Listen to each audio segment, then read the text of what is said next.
अब भी एक जिद थी। नहीं, मैं हार नहीं मानूंगी।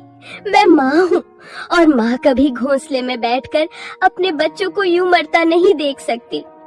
अगर इनको बचाना है तो मुझे लड़ना होगा, बीमारी से भी, अकेलेपन से भी और इस जंगल की बेरहमी से भी। लेकिन उसके मन में एक सवाल लगातार घूमता रहा। क्या ये कल सुबह मेरे...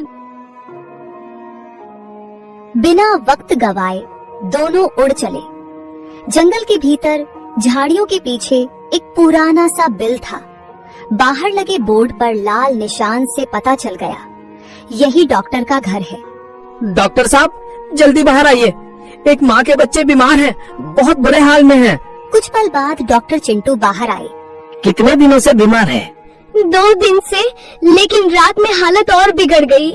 ले चलो मुझे, मैं खुद देखूंगा। कुछ देर में तीनों घोंसले पर पहुँचे। डॉक्टर ने बच्चों को चेक कर लिया। ये साधारण बुखार नहीं है, ये वायरल है।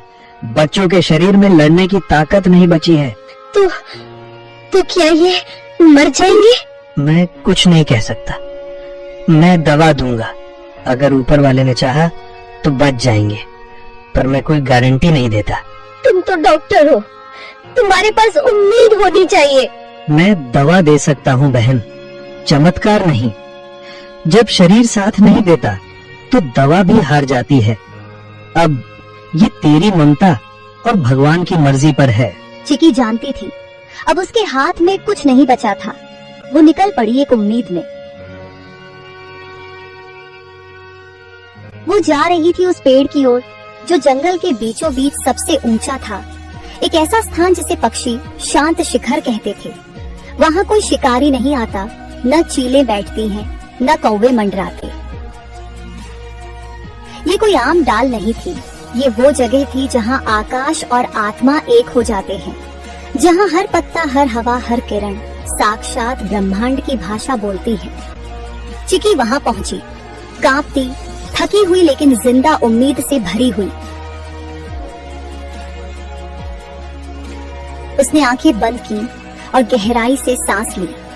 हे ब्रह्मांड, मैं तुझसे मांगने नहीं आई, मैं तेरे आगे झोली नहीं फैला रही, मैं तुझसे लड़ने आई हूँ अपने बच्चों के लिए।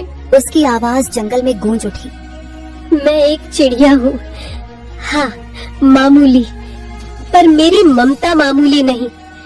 तूने मुझे पंख दिए हैं, लेकिन आज मैं उनसे आसमान नहीं, तुझसे जवाब मांग रही हूँ। क्यों मेरे बच्चों को तूने इस बुखार की आग में झोंका? तू ही बता। उसने आकाश की ओर देखा। उसका शरीर कांप रहा था, लेकिन उसकी आवाज पत्थर तोड़ देने वाली थी। तू सब देखता है ना, तो देख देख मेरे बच्चों की तड़प। अगर तेरे नियमों में न्याय बाकी है, अगर इस जंगल में जीवन के लिए कोई जगह है, तो मेरे बच्चों को लौटा दे, वरना इस शांत शिखर से एक मरे हुए माँ की चीख उठेगी जो पीढ़ियों तक गूंजेगी। बात उसने आंखें बंद की और गहराई से सांस ली।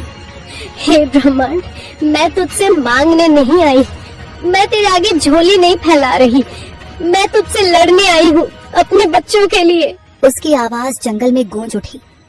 मैं एक चिड़िया हूँ, हाँ मामूली, पर मेरी ममता मामूली नहीं। तूने मुझे पंख दिए हैं, लेकिन आज मैं उनसे आसमान नहीं, तुझसे जवाब मांग रही हूँ। क्यों मेरे बच्चों को तूने इस बुखार की आग में झोंका? तू ही बता। उसने आकाश की ओर देखा। उसका शरीर कांप रहा था, लेकिन उसकी आवाज पत्थर तोड़ देने वाली थी।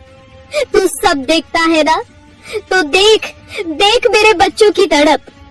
अगर तेरे नियमों में न्याय बाकी है, अगर इस जंगल में जीवन के लिए कोई जगह है, तो मेरे बच्चों को लौटा दे, वरना इस शांत शिखर से एक मरे हुए माँ की चीख उठेगी जो पीढ़ियों तक गूंजेगी।